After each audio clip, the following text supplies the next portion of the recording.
as it was being developed on the sensor itself. Now, DSLRs went a slightly different route, and they employed what is known as phase detect autofocus. Phase detect autofocus basically looks at two separate images of what's being projected through the lens, and then moves the lens until those two images line up and give you a sharp image. Now, in a DSLR, because there's a mirror in the way of the sensor, that autofocusing could not actually be accomplished on the sensor itself. So all DSLRs have a little separate sensor that actually autofocuses the lens. And yes, the system was very quick, but unfortunately not always as accurate as contrast detect. But everybody wants speed and accuracy, and this is where mirrorless cameras stepped in and really upped their game. So what the manufacturers of mirrorless cameras did was they figured out a way to incorporate phase detect autofocus onto the actual sensor of the unit. How a lot of these cameras work now is they use phase detect to get the autofocus to a point where it's reasonably accurate and very quickly to that point, and then switches over to contrast detect to fine-tune that autofocus and get that critical accuracy that you want, giving you both the accuracy and the speed of autofocus that you want. And that is quite an advantage of the mirrorless system as it stands right now. But that is not where it ends for autofocusing, and this is where mirrorless cameras really have the potential to take a massive step over what DSLRs have been able to accomplish. Now, remember that post-processing that we talked about when you look at all the live view features through the digital viewfinder? That same type of principle is applied to autofocus in a lot of these mirrorless cameras. So because the image is being projected directly onto the digital sensor, the actual camera's processor is able to manipulate that information and use that to augment what the autofocus system is capable of doing. So if you look at technology that, for example, Sony has pioneered, when you look at when they kicked off with face detect autofocus and now stepping into eye tracking autofocus and animal detect autofocus and animal eye detect autofocus, that's when you start to really see the benefits of having an autofocus system that is being run directly on the camera's sensor. So what basically happens is the camera captures that information, looks at it, and essentially determines what it is that you are photographing. So if you're photographing someone's face, it immediately locks onto the eyes and knows that that is where the critical point of that image is. And the same is true for animals, cars, motorbikes, and all sorts of other things that these cameras are able to detect on the sensor. And realistically, that is probably where we're going to see the biggest strides coming out in the camera industry in the next couple of years. That is a massive advantage for mirrorless cameras as it stands right now.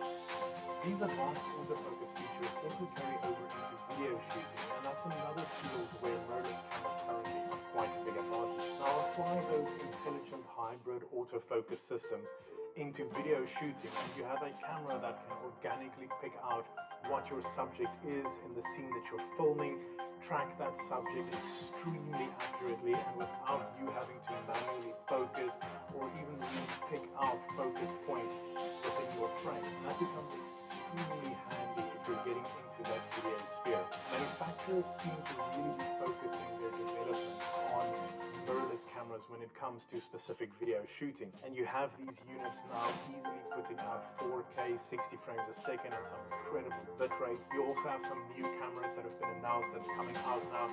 It's going to be shooting 8K in these small mirrorless packages, and that's really incredible. Now, there's no reason why a DSLR camera cannot do the same. All the technology is there, they really can. It's just that the manufacturers seem to be focusing all of that R&D into mirrorless cameras. And as it stands right now, if you're going to be shooting a lot of video, that's a clear advantage for mirrorless systems.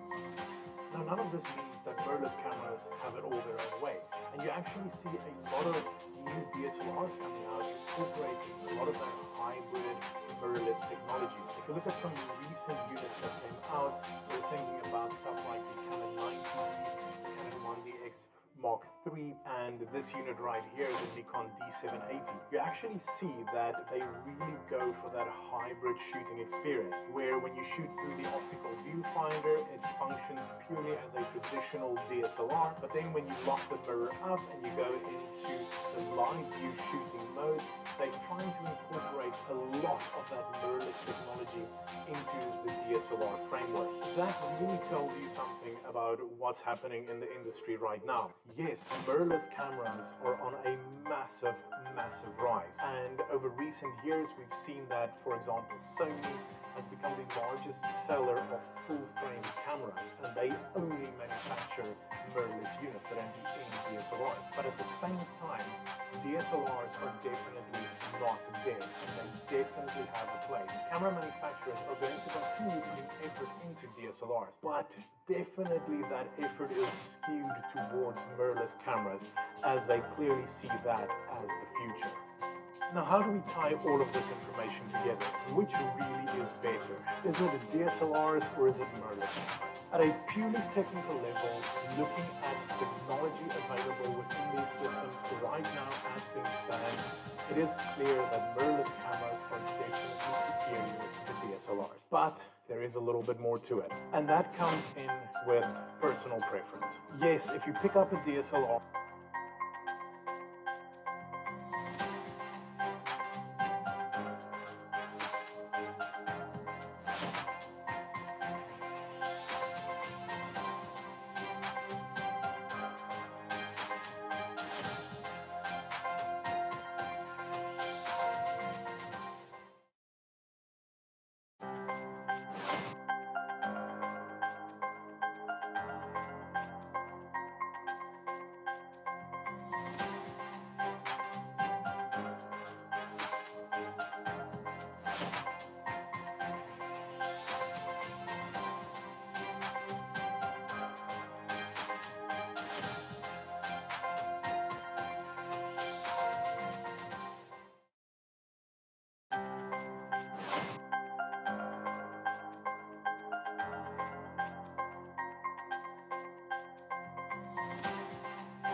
camera, what happens is that the light passes or the image passes directly through, and then that's how we are able to see directly on with the sensor.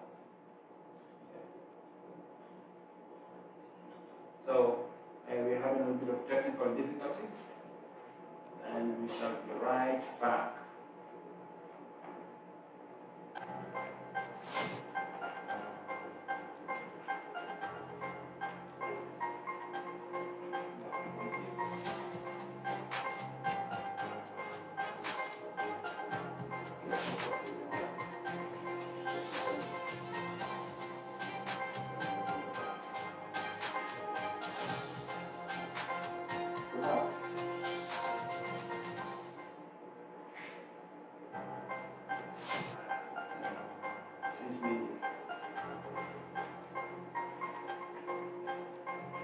Hello everybody and welcome. Sorry we had a technical difficulty when we starting, but right now I hear everything is good and we're going to go. So thank you so much for your patience, and thank you also for just taking your time to join me this morning. Now, today we're going to be talking about what we call DSLRs.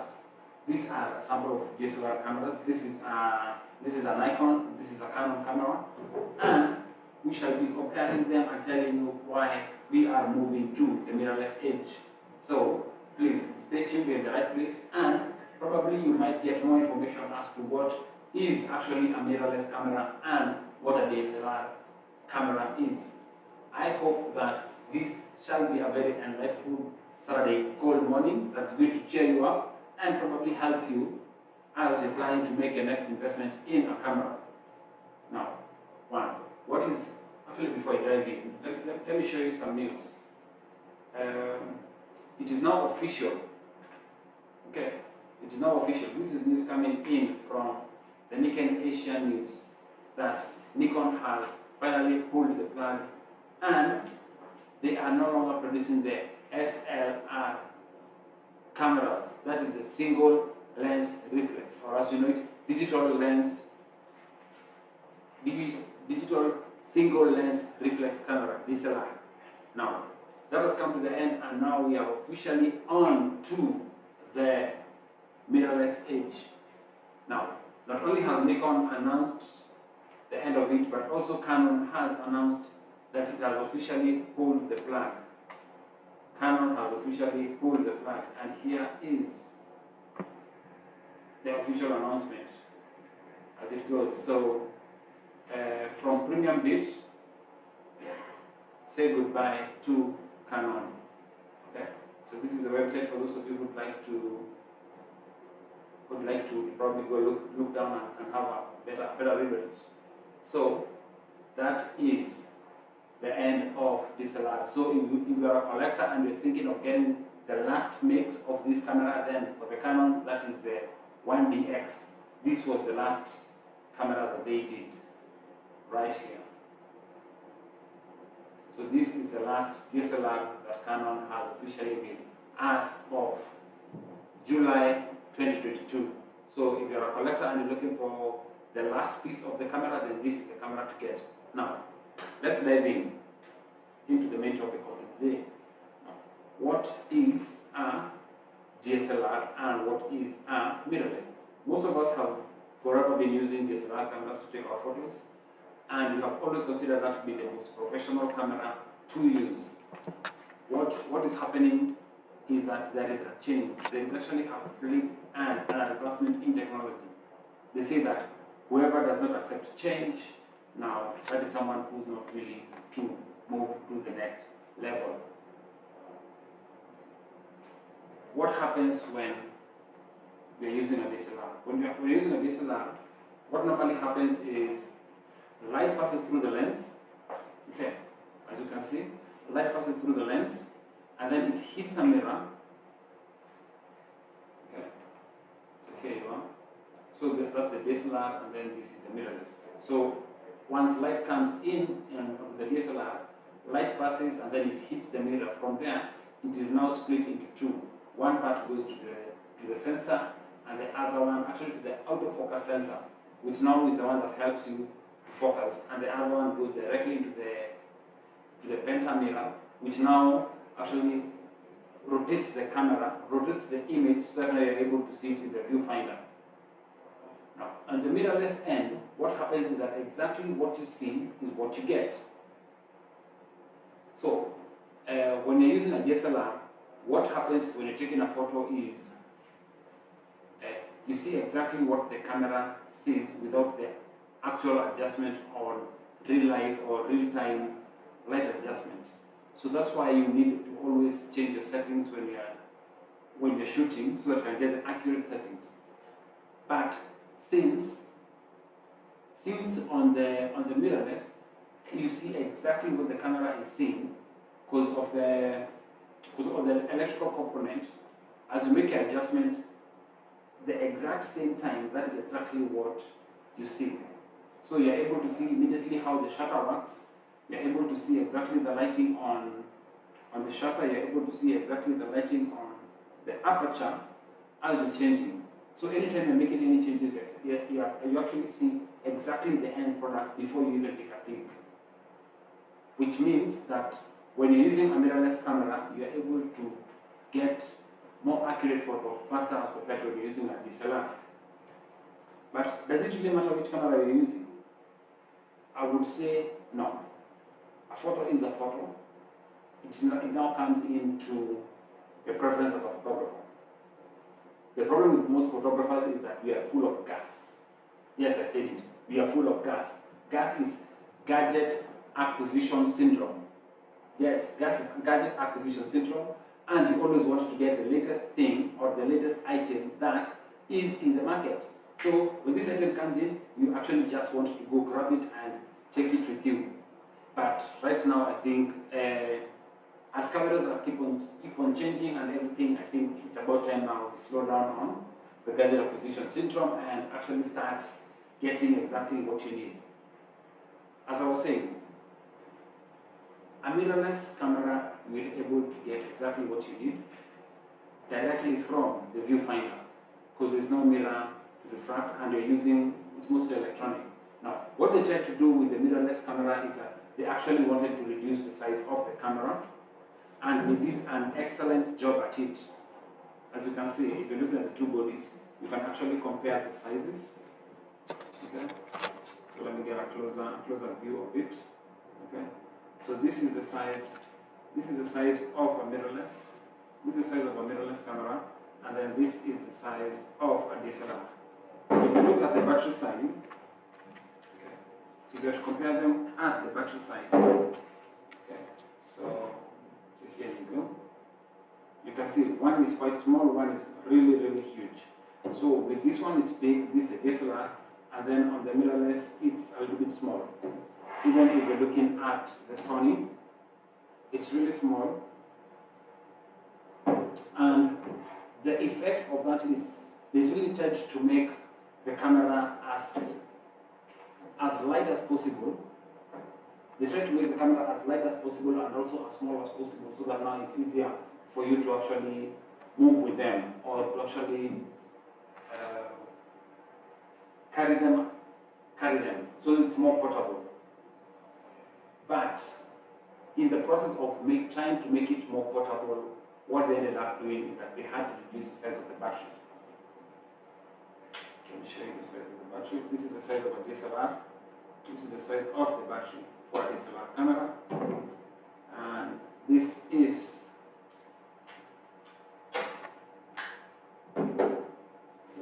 so here are the two sizes of the battery.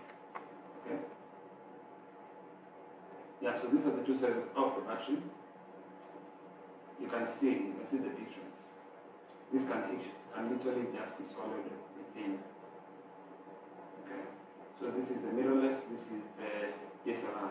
Now, what happens is that now the amount of power that a camera can hold, that the battery can hold, is actually less.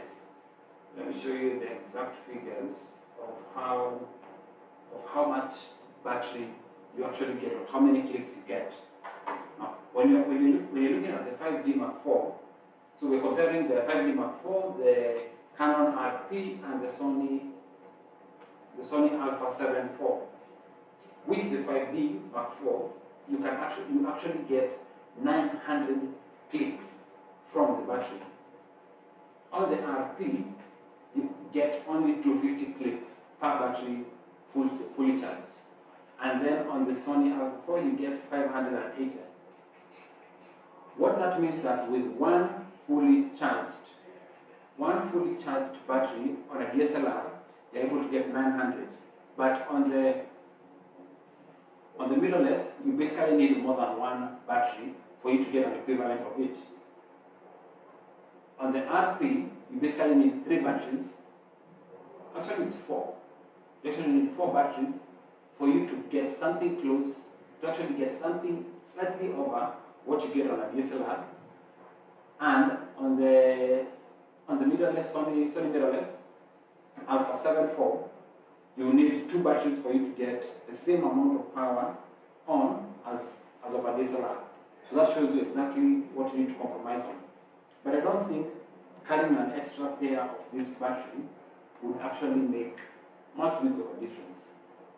So probably can carry 2 of these batteries as compared to having to carry 1 of these. But then again, it's up to you. I'm only here to tell you the differences, and it's up to you to decide.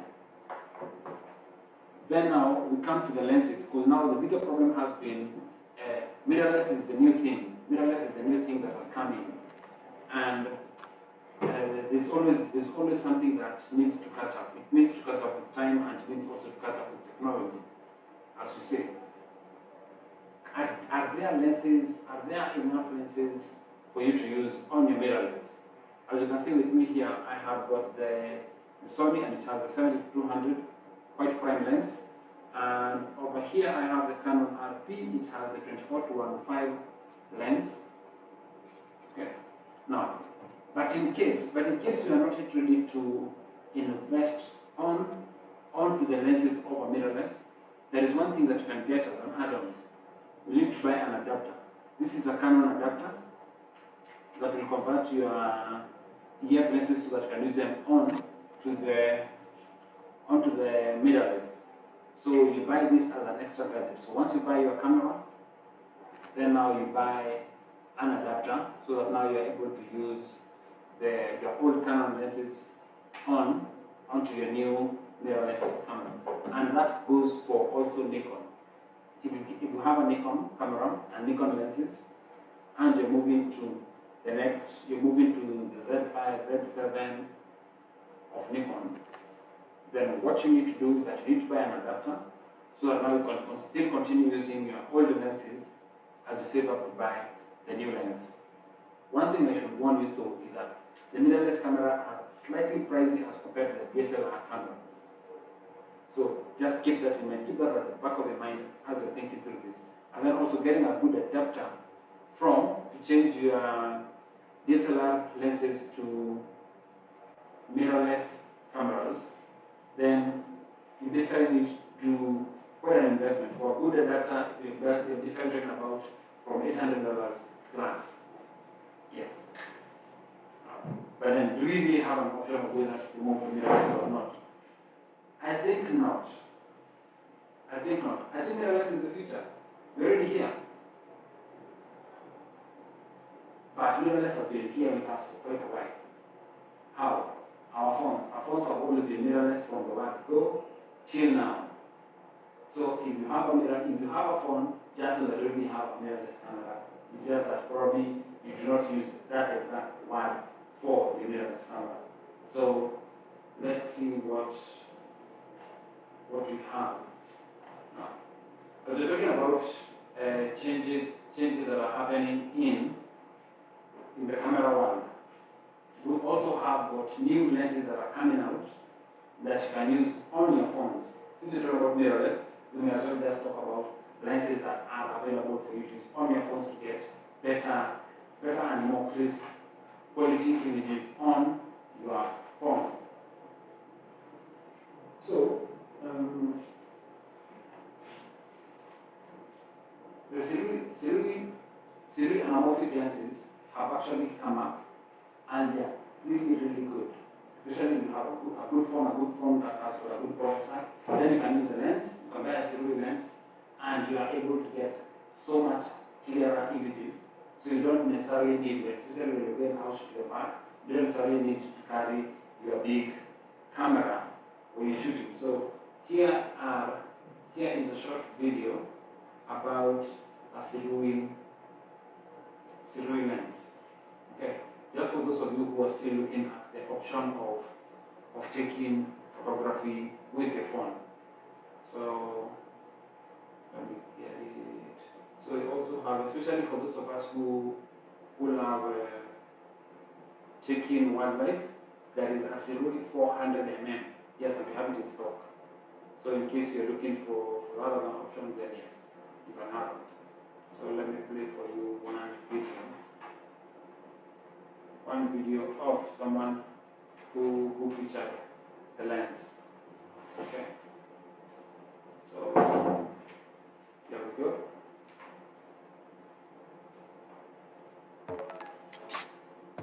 You've got the idea. Okay, just a sec. GoDaddy has the domain to make it happen. So untuk video kali ini saya akan buat short review untuk lens yang ada di tangan saya ini.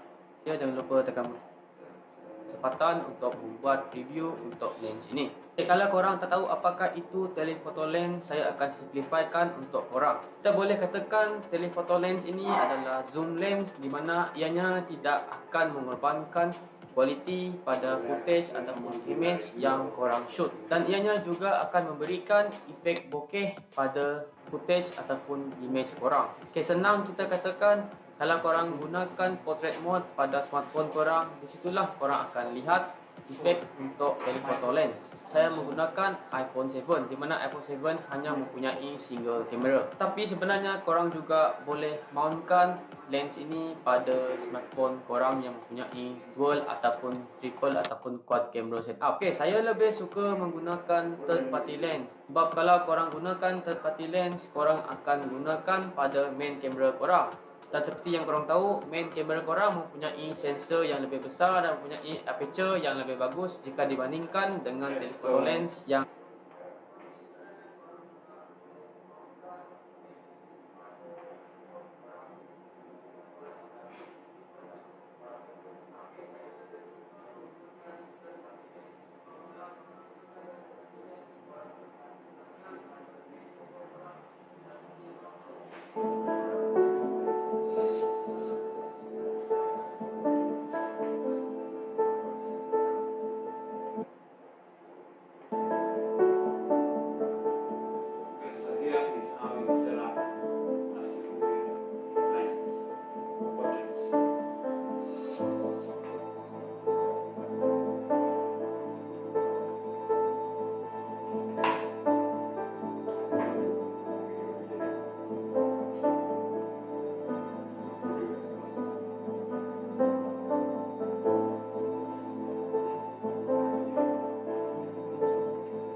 how you fit your camera, the lens of the camera, and you can take amazing images. So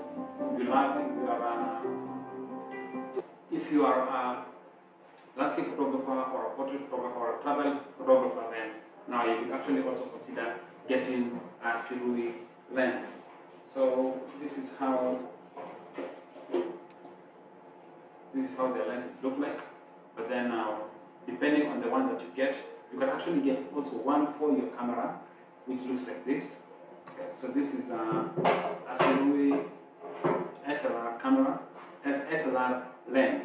But then now there's a smaller version that you use on your phones, and you can also have them in stock. So for those of you who are looking to change, to transit from taking images using your camera or taking them and now start taking them with your phone, then Sirui lens options are a good take for you.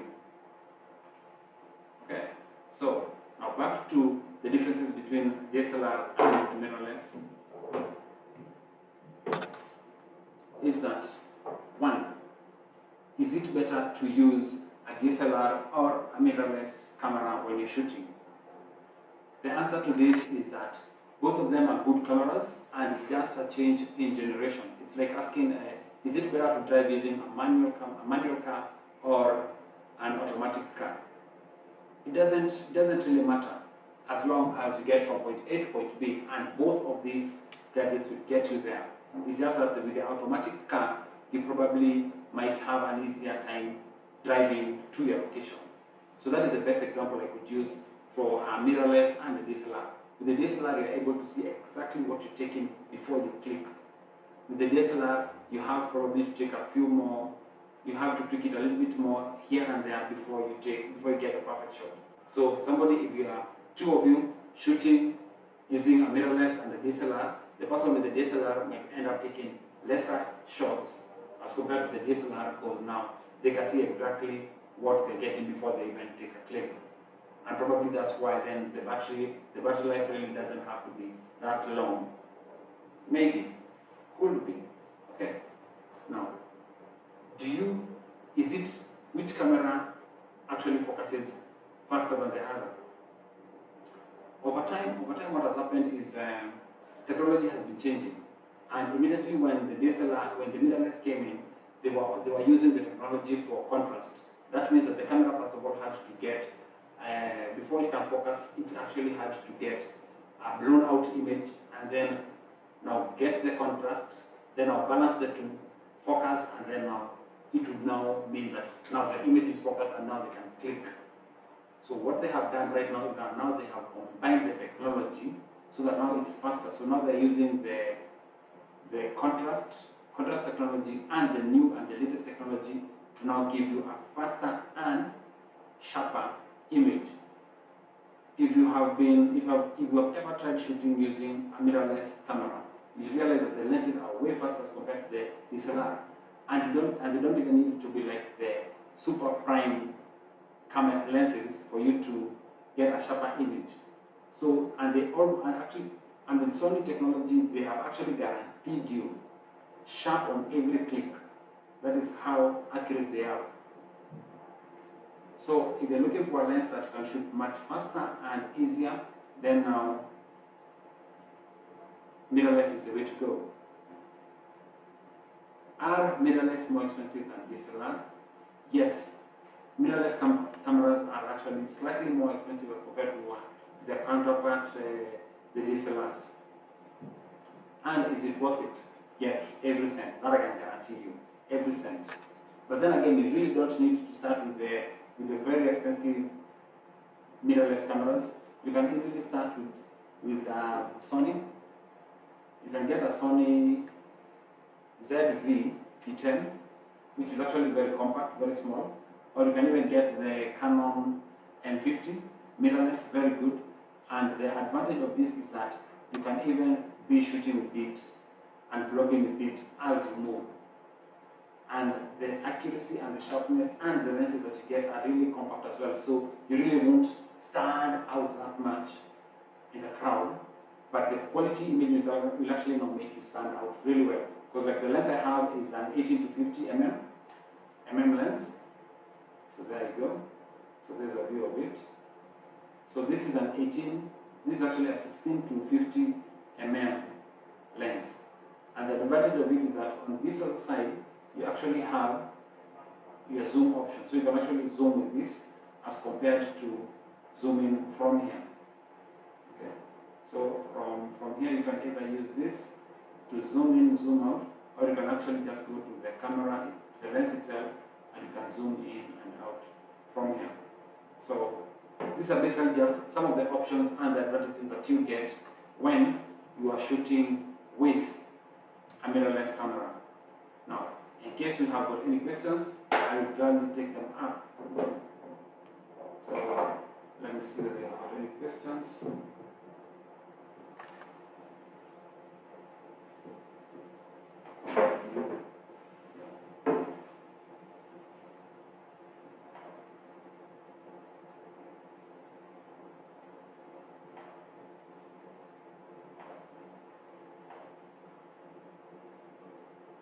But in case you have got any questions about a DSLR or a mirrorless camera, kindly please do ask away, and I am here to help you get the camera that you actually require for your job or the task that you have at hand.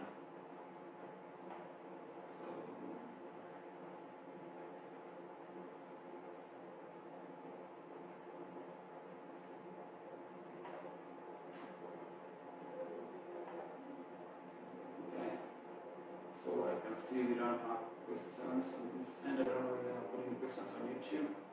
We have got a few comments. Let's see, there we go. Audio. Okay, I hope the audio will solve the audio. So we have the two lists partly. I hope. Okay. I don't have any questions coming in. Now, if you're looking to shop, if you're looking to upgrade, if you're looking for the next big thing, then I would say just go for mirrorless. You can either go for the Sony versions, or you can go for the Canon versions, or you can go for the Nikon versions. For me, a camera is a camera. It's just a matter of whether I brand loyal to any of them, to any party. But I can guarantee you with any of these, you will easily get good quality images. And the advantage is that not only are there options for you to use the first party camera, but also get the third party cameras. Like Camera has got amazing options for you to take and for you to use as lenses for your mirrorless cameras. So if you're using either Sony, Nikon, or Canon, then you can easily pick either a name brand lens option, or you can use a Tamron or a Sigma options, and they're slightly more affordable as compared to the first option. So you really don't need to break a back getting a new lens or a brand name lens for your mirrorless camera. So I guess if you don't have any questions, I can say that we have gladly come to the end of it, and I hope that you have understood the topic for the day. And let me just get a question. So Taylor OG has asked, have you stocked the Red Ring 24-105 Canon RF? Let me just get back to you on that, because I know, actually yes, we do have it in stock. But let me just get the confirmation of whether we actually have it in stock as of now. So there's a new stock that came in. So do you have any other question? Yes, it has been confirmed. We actually have it in stock. So we have the 24-105 ring, which is quite similar to this one. Because whatever is on the RP, this is the 24-105 Canon RF lens. So if this is the lens that you're looking for, then yes, we have them in stock, and you can come pick it as early as today. Now, do we have? Actually, let me just show you something. Okay, so this is the old 24-105 lens, and then this is the new 24-105 lens. You can see that there's quite a big difference in terms of the size. Okay, so there's quite a big difference in terms of the size of the two lenses. Yes, and they both shoot as good as the previous one. So yeah, kudos to you, and hope to see you in the shop as you grab yourself this lens. Okay, I am checking any other questions that you may have.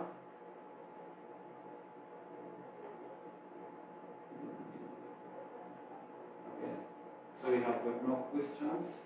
Let me just load again and see if we've got any questions.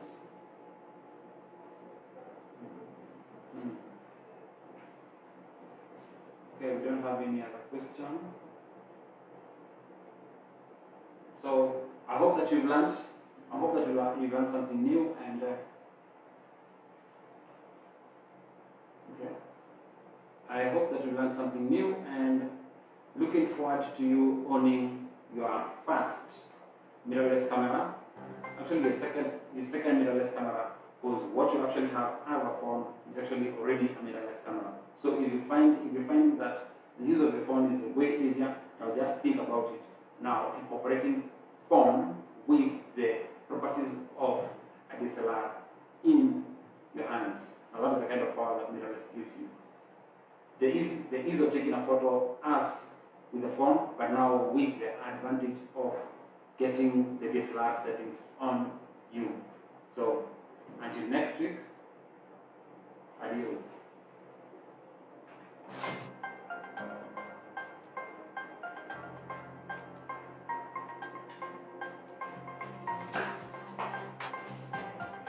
Hold on a minute.